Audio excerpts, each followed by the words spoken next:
하나님을 알려주는 2대 계시. 시편 19편 1절에서 11절 말씀. 하나님을 알려주는 2대 계시. 사람에게 제일 위대한 지식은 하나님을 아는 지식이다. 사람은 무엇보다 하나님을 알아야 진정으로 자신도 알게 된다. 하나님을 알지 못할 때 인간의 비극은 시작된다. 어떻게 하나님을 알 수 있는가? 본문에서 다윗은 하나님이 자신을 알리신 2가지 계시의 통로에 대해 노래했다. 그것이 무엇인가? 1. 자연을 통한 계시. 밤낮으로 바뀌는 신비한 하늘은 최고 설계자이신 창조주 하나님의 존재를 나타낸다. 그래서 천문학자 중에 무신론자가 없다고 한다. 이 시가 기록된 3000년 전에는 망원경도 없이 육안으로 별을 보고 하나님의 존재를 느꼈지만 지금은 망원경을 통해 우주의 신비를 더 자세히 알고 있기에 하늘을 볼 때마다 하나님의 기적적인 손길을 더 느낄 수 있어야 한다. 자연을 자세히 보면 너무 익숙해서 인식하지 못할 뿐이지 사방에 온통 기적이 아닌 것이 없다. 그런 기적들을 볼 줄 알아야 정신적 수면도 깨어나고 영안도 열리게 된다. 하늘은 끊임없이 하나님의 존재를 무언으로 말하고 있다. 또한 본문 5절에서 해가 신방에서 나오는 신랑과 같다는 것은 일출을 묘사한 것이고 그의 길을 달리기 기뻐하는 장사 같다는 표현은 해가 밝고 힘있게 운행한다는 시적인 표현이다. 또한 하늘 이 끝은 동쪽을 뜻하고 하늘 저 끝은 서쪽을 뜻한다. 즉 해가 동쪽에서 서쪽으로 운행하면서 열기를 전해준다는 뜻이다. 다윗은 태양의 신비를 노래했지만 자연 만물은 태양뿐만 아니라 신비한 것들로 가득 차 있다. 어떤 나비는 2km 떨어진 곳에서도 암수가 서로 통신을 한다.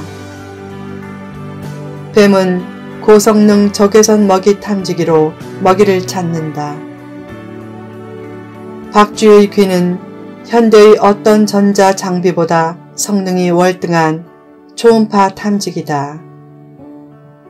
그 귀로 캄캄한 곳에서도 맘대로 날아다닌다. 비둘기는 지구의 자기 탐지 기능이 있어서 아무리 멀리 떨어진 곳에 두어도 다시 집으로 되돌아온다. 자연은 하나님의 손길을 말해주는 신비로 가득 차 있다. 자연은 창조주 하나님의 존재를 알려주는 위대한 책이고 창조주 하나님의 손길을 느끼게 해주는 거룩한 통로다. 자연을 믿음의 눈으로 보면 하나님께 영광을 돌리면서 소중히 여기게 된다. 자연을 소중히 여길 줄 아는 사람이 하나님의 뜻을 잘 분별할 줄 알고 하나님의 섭리대로 살려고 애쓰는 사람이다.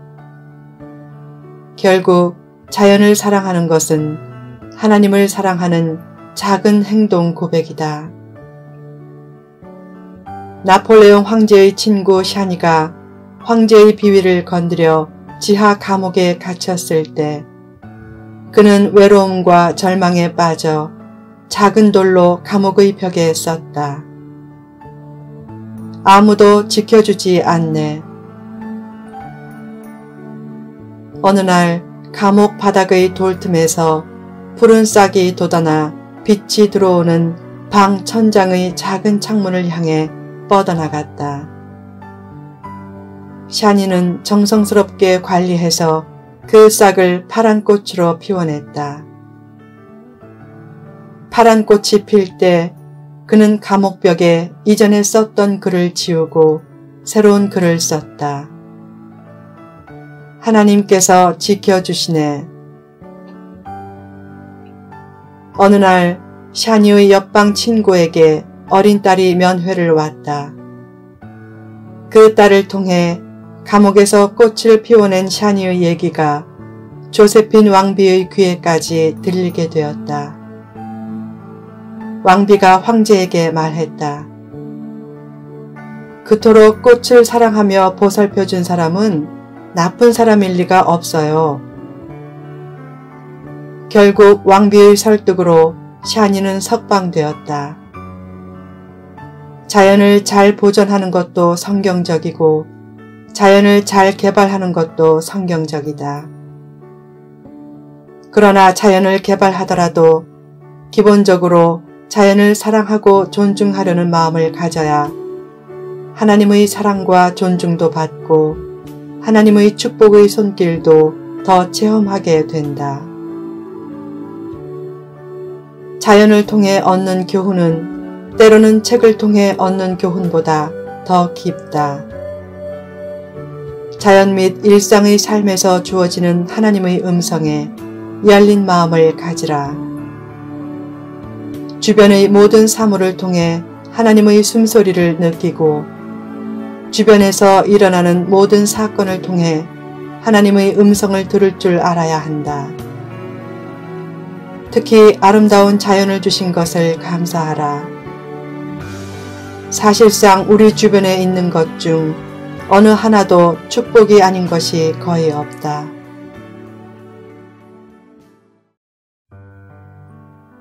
2. 말씀을 통한 계시. 자연보다 하나님의 영광을 더욱 명백히 나타내는 것은 하나님의 말씀이다. 본문 7절에는 여호와의 말씀이 6가지 단어, 즉 여호와의 율법, 여호와의 증거, 여호와의 교훈, 여호와의 계명, 여호와를 경외하는 도, 여호와의 법으로 표현되어 있다. 그 표현들은 다 같은 개념으로서 말씀의 능력과 속성을 다양하게 표현한 것이다. 말씀은 영혼의 양식이 되어 새 힘을 주고 마음의 양식이 되어 지혜를 준다.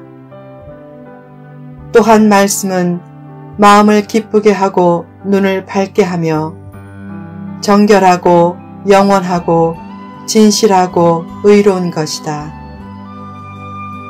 오늘날 율법은 인기 없는 개념으로서 자유와 은혜라는 개념이 더 인기를 끌지만 다윗은 율법을 아주 즐거워했다. 그에게는 율법이 무거운 멍에가 아니었기 때문이다. 오늘날 사람들은 율법보다는 자유를 더 강조하고 질서와 훈련의 가치를 과소평가해 내가 하고 싶은 대로 하라 라고 하지만 사실상 율법이 없는 세대는 표류하는 세대다. 율법은 영혼을 속박하는 쇠사슬이 아니라 진리로 인도하는 안내자다.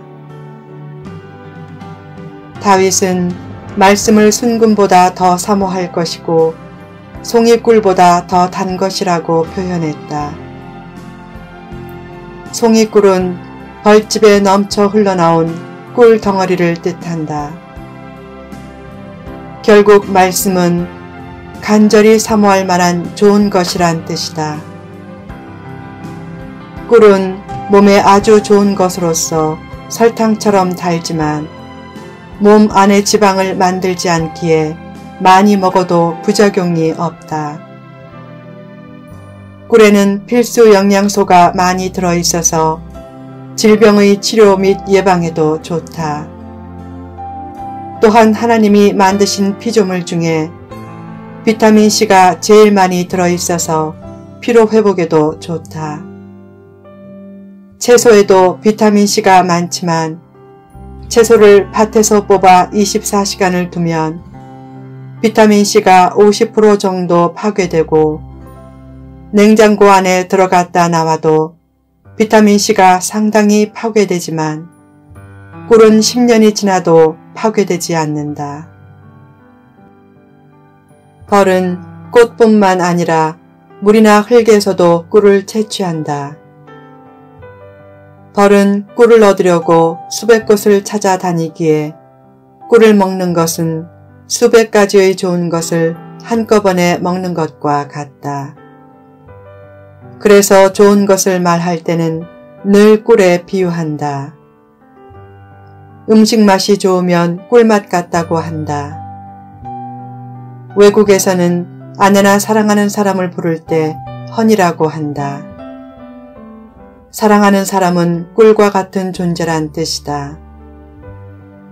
성경이 하나님의 말씀을 꿀이라고 표현한 것은 그만큼 좋은 것이란 뜻이다. 세상 쾌락은 잠깐 달콤해도 반드시 부작용이 있다. 병과 불행의 가장 큰 원인은 말씀을 떠났기 때문이다. 병든 삶은 말씀으로 치료해야 한다. 승리와 행복과 건강의 최고 비결은 말씀 속에 있다. 그러므로 벌이 꿀을 찾듯이 말씀을 사모하고 말씀을 따라 살라. 어려워도 말씀을 따라 살면 하나님의 신비한 인도와 도움과 은혜가 있게 된다. 목마른 사슴이 시냇물을 사모하고 갓난아이가 엄마의 젖을 사모하듯이 하나님의 말씀을 사모하라. 세상의 어떤 소리보다 말씀을 더 달게 들으라. 성도에게 가장 귀한 시간은 말씀을 듣는 시간이다. 말씀을 잘 들을 때 믿음이 생기고 어둠의 세력이 물러가고 잠든 영혼이 깨어나고 병든 영혼이 치유된다. 또한 하나님의 말씀을 잘 들으면 은혜가 넘치게 된다. 그처럼 말씀을 잘 듣고 더 나아가 말씀을 힘써 지키라. 말씀을 사모하고 지키면 큰 상급이 있다. 말씀대로 살다가 최종적인 의미에서 망한 사람은 없다. 말씀을 순금보다 더 사모하고 송이꿀보다 더 달게 들으며 힘써 지킴으로 하나님의 큰 상급을 받고 후일에 말씀대로 살아서 이런 복을 받았습니다. 라고 고백하는 심령들이 되라.